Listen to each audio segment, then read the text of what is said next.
হস্তিনাপুরে যান। সেই সময় যুধিষ্ঠির দুর্যোধন বলেছিল, সখা এসো, আমি তোমাকে রাজভোগ খাওয়াবো, নিজে হাতে সেবা দেব।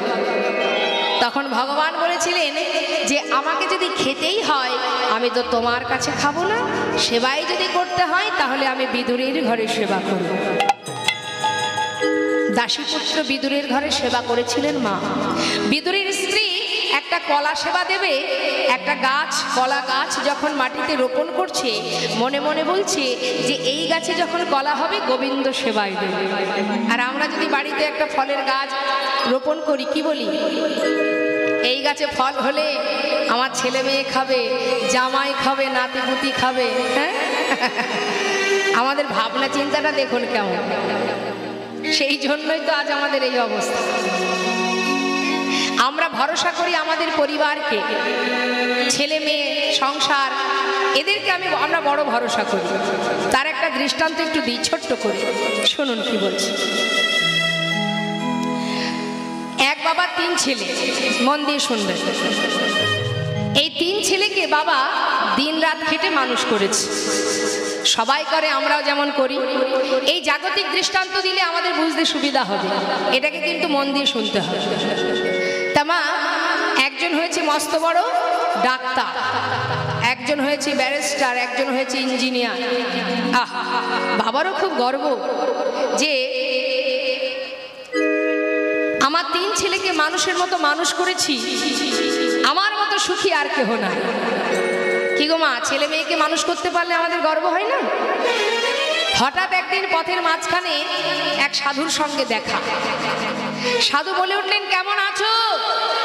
খুব ভালো, খুব ভালো। আপনি কেমন আছেন সাধু বাবা? আমিও ভালো আছি। তখন সাধু বাবা বলছে, দেখো জীবনের তো অনেক সময় পার হয়ে গেল, আর তো বেশি সময় নেই, এবার একটু তার চিন্তা করো। তার চিন্তা মানে? কার চিন্তা? কেন?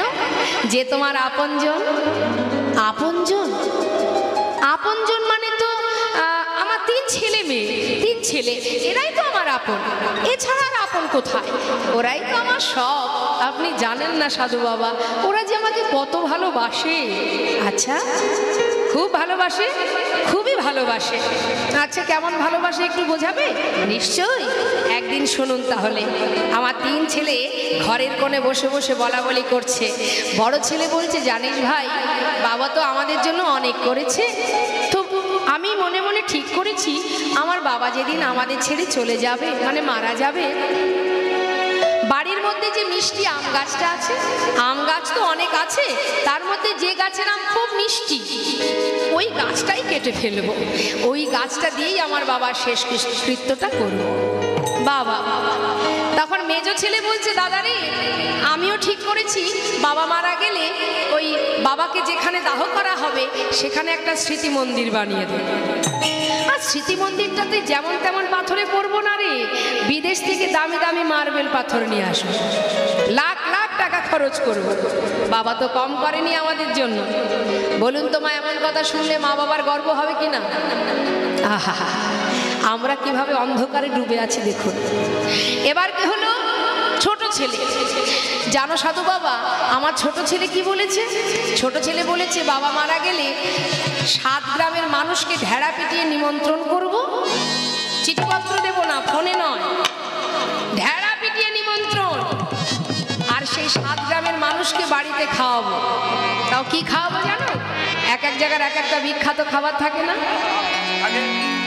যেমন কলকাতার বিখ্যাত কি? কলকাতার বিখ্যাত, বর্ধমানের বিখ্যাত কি? শক্তিগড়ের, কৃষ্ণনগরের, জয়নগরের, কলকাতার রসগোল্লা। আর বনগাঁর বিখ্যাত কি? তাহলে যেখানে যেটা বিখ্যাত আছে সেটা নিয়ে আসবো, 7 গ্রামের মানুষকে খাওয়াবো। নিতাই গৌর হরিবল হরিবল। কি আনন্দ, কি আনন্দ। সাধু বাবা বলছে, অতি উত্তম কথা, তোমার ছেলেরা তোমার জন্য এত কিছু করবে, কি ভাবা যায়?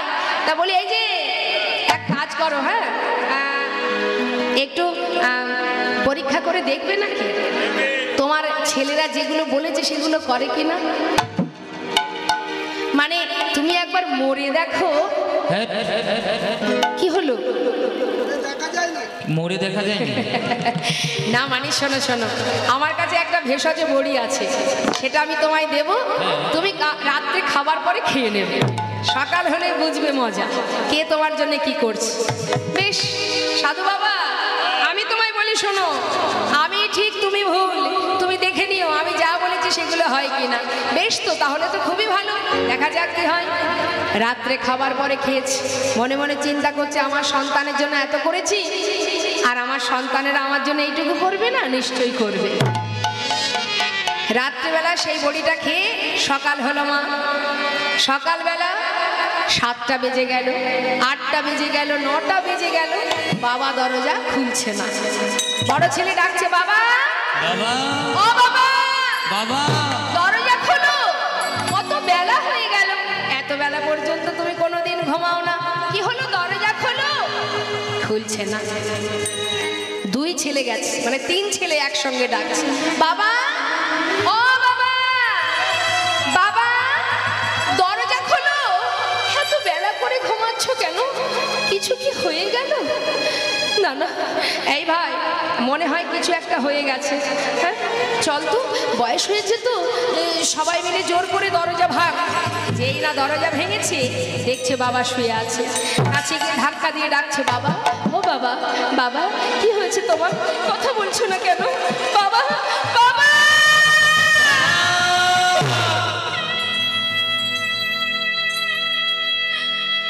বাবা তুমি কোথায় চলে গেলে? বাবা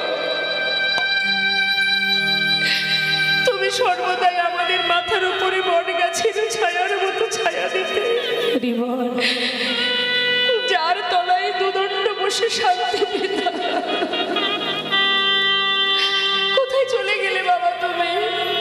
বাবা কোথায় চলে গেলে? সবাই জড়িয়ে ধরে কাঁদছে, বাবার অন্তরটাও কেঁদে উঠেছে। মা মনে মনে বলছে, সাধু একবার দেখে যাও, আমি যে কথা বলেছিলাম সেই কথাই কেটে গেল।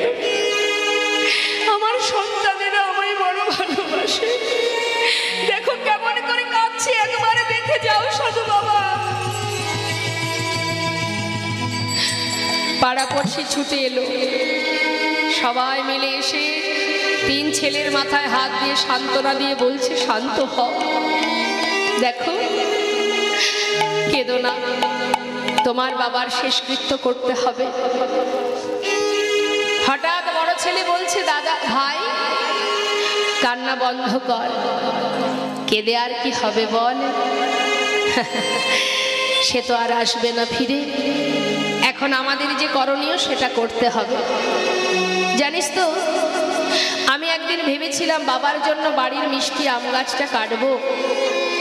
এখন আমি মনে মনে চিন্তা করলাম, আম গাছ দিয়ে বাবার শেষ কাজ করব সেটা ঠিক আছে, সে তো যে কোনো একটা আম গাছ দিলেই হয়। তার জন্য এই যে বাড়িতে ছোট ছোট বাচ্চা আছে, একটা মিষ্টি আমের জন্য পাড়ায় পাড়ায় ঘুরবে, তার থেকে মিষ্টি আম গাছটা থাক, যে আম গাছের আমগুলো খুব টক, ওই গাছটাই না হয় কেটে দেওয়া যায়। হরি বল হরি। বাবা কিন্তু শুয়ে আছে, মা অন্তরে সবই জানতে পারছে। মেজ ছেলে বলছে, দাদা আমি ভেবেছিলাম বাবার জন্য বিদেশ থেকে দামি দামি পাথর এনে স্মৃতি মন্দির বানিয়ে দেব, এখন চিন্তা করলাম লাখ লাখ টাকা খরচ করব, আমারও তো বাচ্চা কাচ্চা আছে, তাদের ভবিষ্যতে চিন্তা করতে হবে।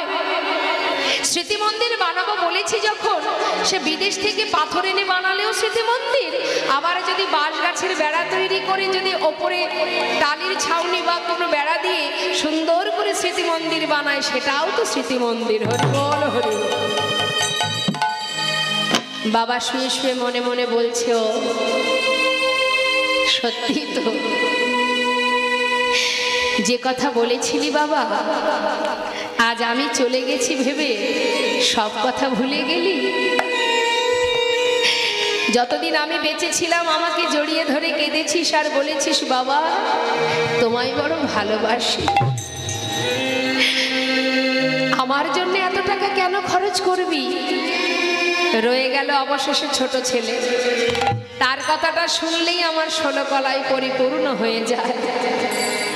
ছোট ছেলে বলছে, দাদা আমি ভেবেছিলাম 7 গ্রামের মানুষকে খাওয়াবো, যেখানকার যেটা মিষ্টি বিখ্যাত মিষ্টি আছে সেটা নিয়ে আসবো। এখন চিন্তা করছি শুধু শুধু এত টাকা খরচ করে মানুষকে খাওয়িয়ে লাভ নেই। যে কজন বাবার সঙ্গে শ্মশানে যাবে তারা ফিরে এলে ওই কলকাতার রসগোল্লা যেমন মিষ্টি, বর্ধমানের মিহিদানা যেমন মিষ্টি, তেমন বাজারের গুড় বাতাসা সেও তো মিষ্টি। না হয় চিড়ের সঙ্গে গুড় বাতাসা মিশিয়ে একটু খাইয়ে দিলেই হবে না। তাই নয়নের জলে বুক ভাসিয়ে বাবা কাঁদছে। এতদিনে বুঝেছি কে আমার আপন আর কে পর। কাদের কথা ভেবেছি আমি সারা জীবনে, তার চিন্তা না করে যাদের কথা ভেবেছি আজ আমি চিনতে পেরেছি কোনটি সার কোনটি অসার। হরিবল হরিবল। বেশ, আর দেরি করব না, এবার আমাকে এখান থেকে চলে যেতে হবে। যেই না বিছানায় উঠে বসেছে, 3 ছেলে দেখছে বাবা উঠে বসেছে, ছুটে গিয়ে জড়িয়ে ধরেছে। বাবা বাবা বাবা তুমি বেঁচে আছো, বাবা তুমি বেঁচে আছো। এতদিন তো মরেই ছিলাম, আজ বেঁচে উঠেছি।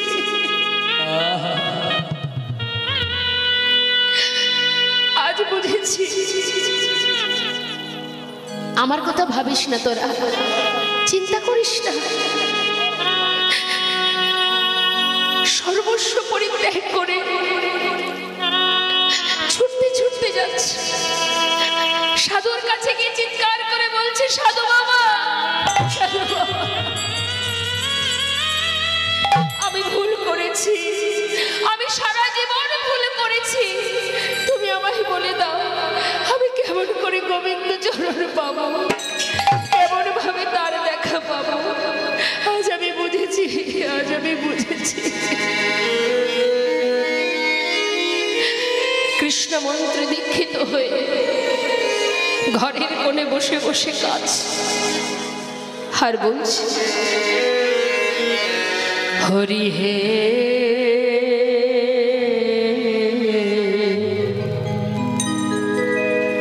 বলো আমার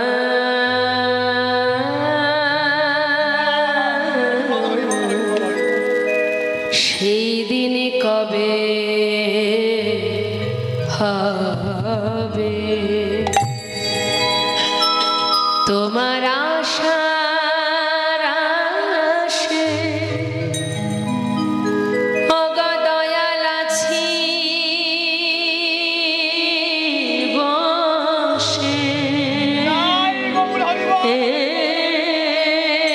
তোমার সারাসে ওগো দয়াল আছি বসে। বলো বলো কবে চরণ দেবে দয়াময়।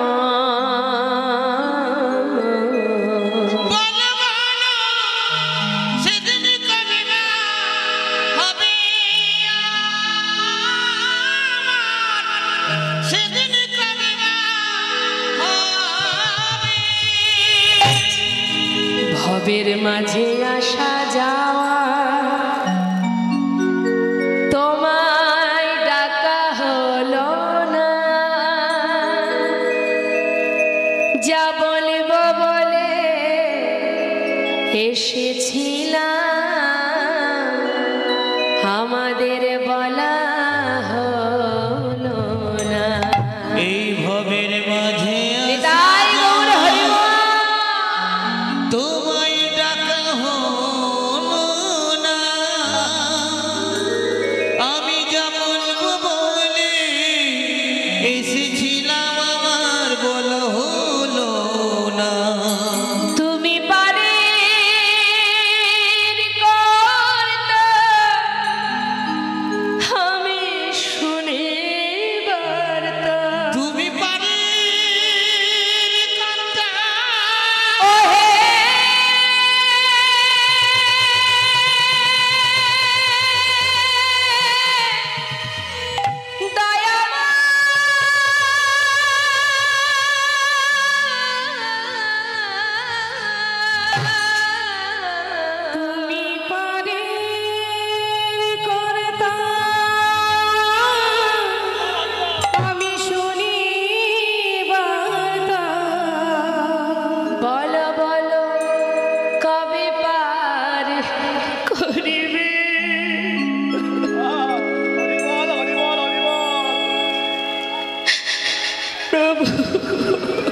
বলো বলো, সেদিন কবে মা হবে,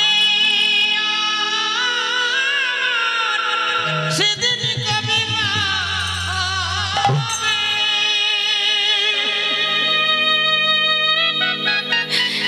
কৃষ্ণ নামে কাঁদিবি কবে আমার পোড়াবো। ওই না কৃষ্ণ নামে কাঁদবে কবে আমার পোড়ামো। ওই কৃষ্ণ নামে কাঁদিবি কবে আমার পোড়াবো।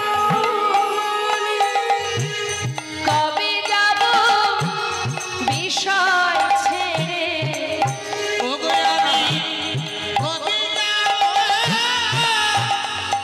এই বিষয় ছেড়ে, মধুর বৃন্দাবন। কৃষ্ণ নামে কাঁদিবি কবে আমার পোড়াবো। ওই না কৃষ্ণ নামে কাঁদবে কবে আমার পোড়ামো। কৃষ্ণ নামে নামাবলি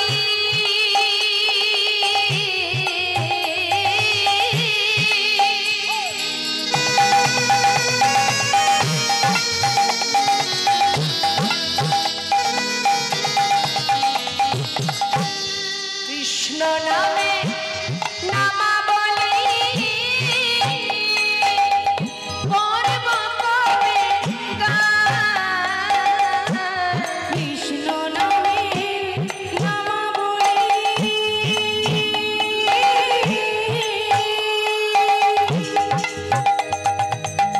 করব কবে গান। কবে আমি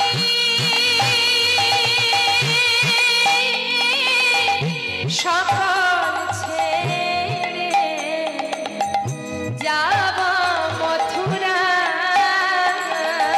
কবে আমি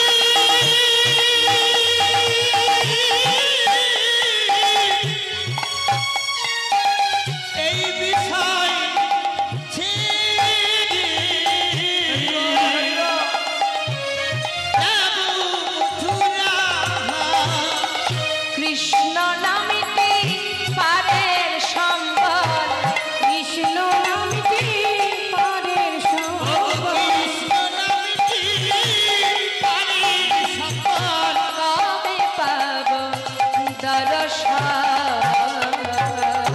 ওই কৃষ্ণ নামে নিতাই গৌর হরি বল, হরি বল, আমার পোড়াবো। ওই না কৃষ্ণ নামে কাঁদবে কবে আমার পোড়ামো। ওই না কৃষ্ণ নামে কাঁদবে কবে আমার পোড়ামো। আজ দেখুন সুদামা সেই চিড়ের পুটুলিটা নিয়ে মনের আনন্দে যাচ্ছে কানাইকে দর্শন করতে। তা কানাইকে দর্শন করতে যাচ্ছে, চিড়ের পুটুলিটা নিয়েছে মা, বুকের মধ্যে চেপে ধরে যাচ্ছে দ্বারকা, আর ডাকতে ডাকতে যাচ্ছে, বলছে কানাই একবার দেখা দে রে ভাই কানাইয়া, দেখা দে আমার, একবার দেখা দে রে ভাই কানাইয়া, দেখা দে আমায়, দেখা দে রে।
জানে না মা যে সুদামা আসছে? রুক্মিণী পাশে বসে বলছে, স্বামী তোমার প্রিয় সখা বড় কাঙাল, বড় অসহায়, পথের মাঝে সে ছুটতে ছুটতে আসছে, এবার তো তুমি তাকে কৃপা করো। গোবিন্দ বললেন, রুক্মিণী অপেক্ষা করো, সময় না হলে আমি যেতে পারবো না। আমি কি জানি না সে যে বড় অসহায়? আসতে দাও রুক্মিণী, এত পথ যখন এসেছে অবশ্যই আমার দ্বারে এসে সে দাঁড়াবে। এদিকে সুদামা ধীরে ধীরে দ্বারে এসে দাঁড়িয়েছে। বিশাল রাজপ্রাসাদ দেখে মনে মনে ভাবছে, আমার বন্ধু এত বড় রাজ্যের রাজা। আহা, এত বড় রাজ্যের রাজা যখন সে, আমার এই শুকনো ছিঁড়ে আমি ওকে দেব কি করে? সে তো রাজভোগ সেবা করে, রাজহালে থাকে, আমার এই শুকনো চিড়ে কি সে খাবে? আমি কি করে দেব? না না, আমি দেব না। তাই লুকিয়ে রেখেছে মা, কানাইকে দেবে না বলে। এদিকে দাঁড়ে এসে ডাকছে, এই দাঁড়ি, যে দ্বারপাল আছে তাকে ডাকছে, দাঁড়ি, এই দাঁড়ি, এখানে কি আমার কানাই আছে? দাঁড়ি জিজ্ঞাসা করছে, কौन हो तुम, कहाँ से आए हो, तुम्हारा नाम क्या है? দেখ, আমাকে চিনবি না, আমি অনেক দূর থেকে আসছি, শুধু বল না এখানে কি আমার কানাই আছে? देखो इधर कोई कानाई वानाई नहीं है, ये जो राजा है ना उसका नाम है कृष्ण। कृष्ण? আরে যে কৃষ্ণ সেই তো কানাই। দাঁড়ি, আমাকে ভিতরে যেতে দে, আমি ভিতরে যাব, একটু ভিতরে যেতে দে না। দাঁড়ি তাকে ধাক্কা দিয়ে বাইরে বের করে দিল। আরে কাঙাল ভিখারি, সারা গায়ে নোংরা দুর্গন্ধ, সে নাকি আমাদের রাজার বন্ধু। বারবার দূরে সরিয়ে দিচ্ছে মা। লীলার পাশে দাঁড়িয়ে মহাজন বললেন, দেখো দেখো এ গরিবি, है गरीबी का हाल, कृष्ण की द्वार पे विश्वास लेके आया हूँ, बचपन की